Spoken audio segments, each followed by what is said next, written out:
This video is a film study look at Jared Goff from Week 10 against the Washington Commanders with an eye towards the Week 11 matchup on the road against the Philadelphia Eagles on Sunday Night Football. Goff was, of course, 25 of 33 passing against Washington, looked in complete control. I think him and Dan Campbell are absolutely on the same page with so many of the concepts that were on display on the road against Washington. 320 yards, the 3 touchdowns, wasn't sacked once. I think that's going to be a big factor against the Eagles. Let's get the film started immediately, and then I'll give you a little bit of summary thoughts and some ideas of things moving forward against the Eagles at the end of the video. This is going to be on the first possession, one of the many plays that occurred in this game where St. Brown is off the field. He played 77% of the snaps. I almost wonder, I kind of speculated on this earlier on, didn't really get much feedback on the idea that perhaps St. Brown was off the field intentionally to give other guys an opportunity to make plays. In this case, it's a 3rd and 6, like I said, and the target is going to be Jameson Williams up the top side of the screen. Goff looking there immediately with a secondary option here of Laporta coming across the field on an end cut. A back shoulder-ish throw where the DB, the corner, is even with Jameson Williams, but he's going to put his foot in the ground and make a great catch. I think Goff puts this ball in the perfect location away from the defender to give Jameson Williams a chance to catch it once and then put his foot in the ground, try to get some yards after the catch. It's a brilliant throw, if you ask me. Like I said, I think that's the first 3rd down of the game. Same play from the end zone angle. The ball is in the middle of the field. Like I said, St. Brown is off the field. Washington brings the exact same stunt that the Minnesota Vikings used to great effect against the interior offensive line for the Lions last week. Of course, we know that it was talked about as if it was to attack Jahmyr Gibbs. It's possible, but it was also, if you ask me, puts the center and the guards in conflict. Handled a little bit easier in this case. I actually talked about it in the Jahmyr Gibbs video. It's handled easier in a more simple fashion, or efficient fashion, I should say, because Von Miller drops out of there, and that lets the right guard, Tate Radledge, drop back and help Jahmyr Gibbs and look for work. And if you check it out one more time, you can kind of see Penei Sewell actually pushes Radledge back to the inside to reorient him to help out with this stunt. Really cool play from a Penei Sewell standpoint. Williams on the left-hand side of the screen, quick catch and turn to the sideline.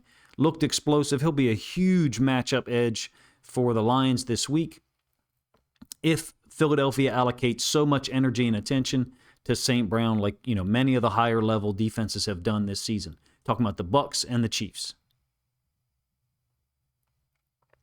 Touchdown to St. Brown on the second possession. He's spot shadowed in blue down here. Jameson Williams in yellow at the bottom side of the screen. Essentially going to be a levels concept, something that Ben Johnson and Jared Goff used a ton in the last 3 or 4 years. Levels meaning there's 2 in cuts that are breaking at different levels. In this case, Laporta clears through the lane between Bobby Wagner and the nickel defender. And it's an easy read for Jared Goff. He's already throwing this football in a location that allows St. Brown to catch it, protect himself from Bobby Wagner. And what I mean is he doesn't lead St. Brown across the middle and bring this inside linebacker into play for a collision or a possible pass defense. Wagner sneaks a peek as soon as he identifies the routes, and that ends up being the difference between Wagner possibly being able to make a play on the ball, or I should say make a play on St. Brown. The first 2 possessions, Detroit was on fire. 19 plays, 143 yards. Goff was 3 of 3 on 3rd downs. I have a couple of plays here in the order or the progression that I think might be out of order. This possibly could be one. I believe it's on the 3rd possession, and it's a 1st and 10. St. Brown is lined up at the X. It's a 13 personnel group, and that is Dan Skipper all the way up top side of the screen. The broadcast team obviously made mention or made a point to talk about the route that he was running. But in any case, quick read by Goff, number 1. Number 2, I think he looks Bobby Wagner off just after the snap. You won't get a great view or illustration of it from this angle, but you will from the end zone. In any case, it's a slant flat concept. So slant by St. Brown, flat route by the running back. It occupies the OLB, number 1. Number 2, why is Bobby Wagner looking up here to the trips? Well, there's trips to that side, number 1. That could be the reason why. But in my opinion, it's because that's where Goff initially averted his eyes, his face mask. So watch Wagner after the snap. Goff looks there, Wagner looks there. I don't know, obviously, that that's the reason why. It appears so to me. Wagner could just be trying to not give Goff any intel until after the snap. To me, it looks like Goff's helmet looking in that direction attracted Wagner's attention long enough such that Goff could throw the three-step route on the inside angle to St. Brown for an easy completion. Those guys are machine-like, in my opinion. I don't know, to be honest with you, all of the reads, obviously, that these guys are making pre-snap to post-snap, but that looks like an illustration or an opportunity for us to talk about Goff manipulating the second defender. In this case, it is Bobby Wagner. I think we're still on to the third possession. Kind of a tight end leak type play to Sam Laporta. There's almost an RPO flavor here to Goff and the mesh with Montgomery, which is really cool. I don't actually suspect that there's the possibility of handing this ball off. I think they're trying to hold this defender, Bobby Wagner, and get him to move by the pulling the offensive lineman, number one, and number two, the mesh between the quarterback and the running back, in this case, David Montgomery. You can see all the attention that they were trying to offer. It worked, along with some real cool conflict that's built into this play. I'm talking about the motion by Khalif Raymond. It's all designed to clear out or open up this space over here and let Sam Laporta run onto it. Works perfectly for the second level and the first level defensive line. Frees Laporta up for a huge gain.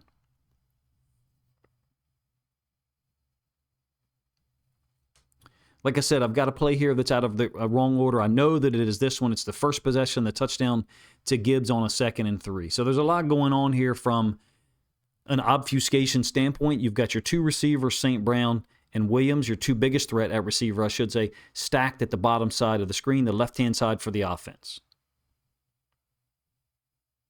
Goff doesn't look there initially. If you ask me, he's looking directly at Wagner and the middle of the field free safety. It's a clear-out concept, a dual clear-out concept, I should say. First of all, you've got this tight end running across the field to hold Bobby Wagner. Second of all, you've got Laporta's route that is designed to, in my opinion, go between the inside linebacker responsible for Gibbs and Bobby Wagner. So basically, in that funnel is where Laporta's tasked with going and just holding the corner, occupying the corner from an inside leverage standpoint, meaning they didn't want Laporta to get to the outside shoulder of this corner, give that corner an opportunity to be able to jump to the inside, possibly make a tackle on Jahmyr Gibbs. Free lane to the middle of the end zone. Like I said, I had the order of this one. I had these out of order for whatever reason. I'm not sure. I put these into an online player that I used to present. In any case, an error on my part that puts Detroit up 7-0. I suspect that we're all good in terms of the order here moving forward. This is the 5th possession.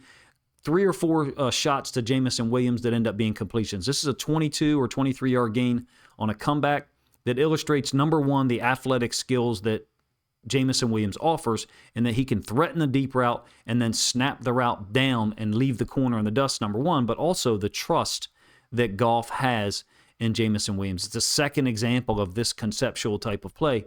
Think back to the first one that I illustrated to you, the 3rd and 6, essentially a back shoulder fade. Play action concept to Montgomery, clean pocket for Goff. It'll be imperative that they try to get great pass protection against the Eagles. This is a longer developing route, more akin to what John Morton was relying on when he was calling plays. The offense hasn't changed, but I think you're seeing less of this, less of these deeper developing routes.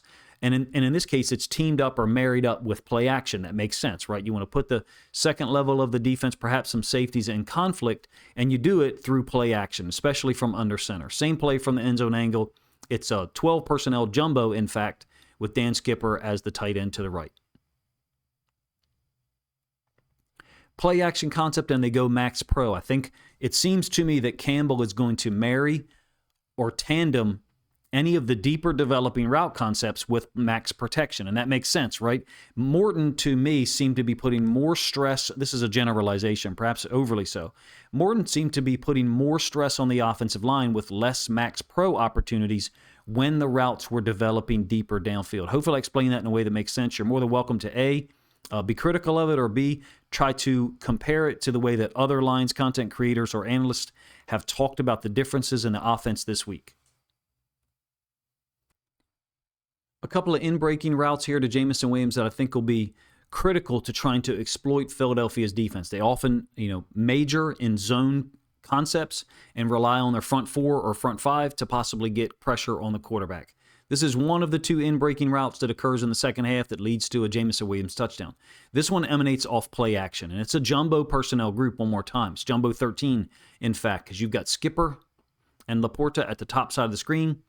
Play action with Brock Wright inserting between the left tackle and Skipper, who is an offensive lineman. That's what I really think is some subtle genius to the jumbo personnel groups. If you utilize Skipper as an actual tackle in the pass pro scheme, and then one of the other tight ends, in this case, since it's 13 personnel, we're talking about Brock Wright, to help out on the inside, you really create high leverage pass pro opportunities to give Goff time to make decisions. Of course, that limits your opportunities in terms of the total number of receivers that release in the route. I'm not advocating for Dan Campbell and Jared Goff to do this all the time. I do like this type of concept at least 6 or 8 times over the course of the game against the Eagles, meaning in breaking routes with max protection opportunities, the threat of a vertical, either by the player who runs the in cut or someone else to hold DBs and force them to get off and create depth such that the in-breaking route can hit underneath. Hopefully I said that in a way that makes sense. It could come back to haunt me and or the Lions if they rely on it too much. You get another illustration of it here, albeit one that's not play action. This is, of course, the touchdown to Jameson Williams. He had a fantastic day. 6 catches on 7 targets. His only incompletion was an unfortunate drop once the backup quarterback was on the field. This one really harkens back to the first touchdown to Jahmyr Gibbs that I talked about earlier, where he runs an angle, zig route, choice route, whatever you want to call it, back to the middle of the field and crosses the inside linebacker's face. If you remember, the inside linebacker had really widened up, and that opened up that seam in the middle of the field. I think this is just built off of that concept. Essentially, Wagner is matching the width of Gibbs, but he's trying not to overextend himself like the first inside linebacker did on the touchdown I showed you. And then Laporta is the secondary element. There's layers here. This is really reminiscent of Ben Johnson stuff, if you ask me, in that there's 2 layers of obfuscation to ensure that an area of the field is opened up. In-breaking route by Williams, in between those 2 functional clear-out routes by Gibbs and Laporta. This one, really put things away already if you didn't think that the game was over already. Finally, another play-action concept out of a 13 personnel group. 2 tight ends here to our left, the right-hand side for the offense. And then Sam Laporta is going to go on what I like to call a hide concept. So the running back to one side, and then a hide concept going in the opposite. Functionally, this is just good old waggle from the wing T, with the running back, halfback going in one direction, and the fullback going out in flats. The only difference is in the modern game of football, that guy's not lined up in the backfield as an actual fullback. He's a tight end from the other side. It'll be imperative this week to put these edge defenders in conflict for Philadelphia. What I mean by conflict is horizontal. Run action away with the threat of the boot in the other direction.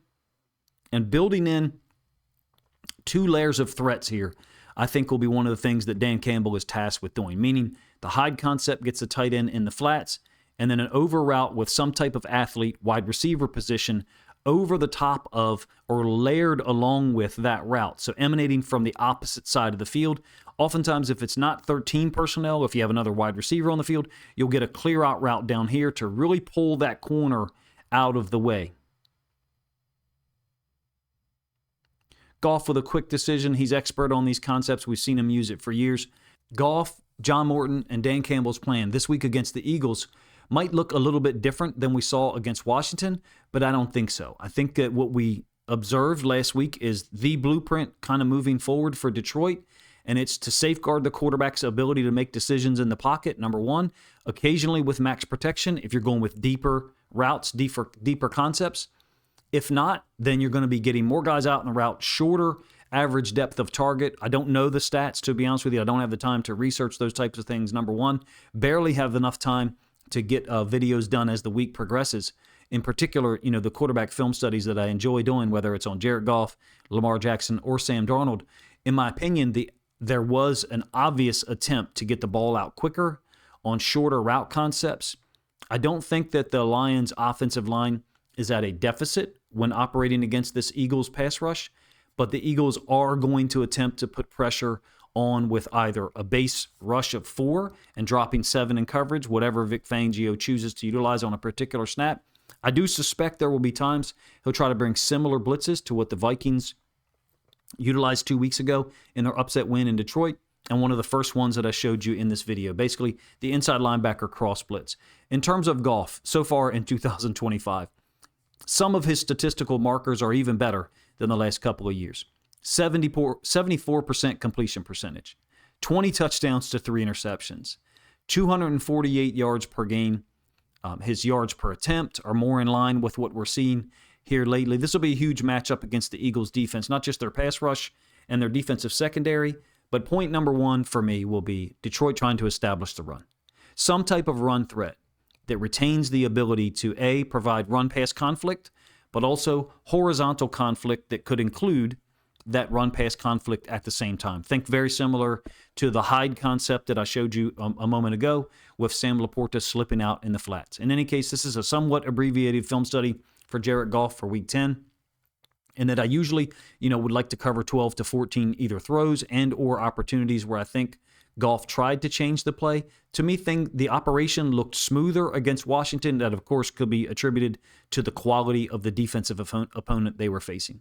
If you guys enjoyed this video, this film study look at Jared Goff, first of all, please let me know in the comment section if you agree with my evaluation of his Week 10 performance and that it was somewhat related to the quality of the Commanders' opponent, the Washington Commanders' defense as an opponent, but more so related to the operation and the alignment that Jared Goff and Dan Campbell have as a vision for the offense in this team, number 1, and number 2, for the way to attack with the particular individual players that they have on this roster. I appreciate you guys' time, man. If you enjoyed the video, please let me know in the comment section, number 1. And number 2, if you think other Lions fans would enjoy this film study look at Jared Goff from Week 10 and the 44-22 win over the Commanders, then please consider grabbing a link to this video, sharing it out on social media to help this content get more reach.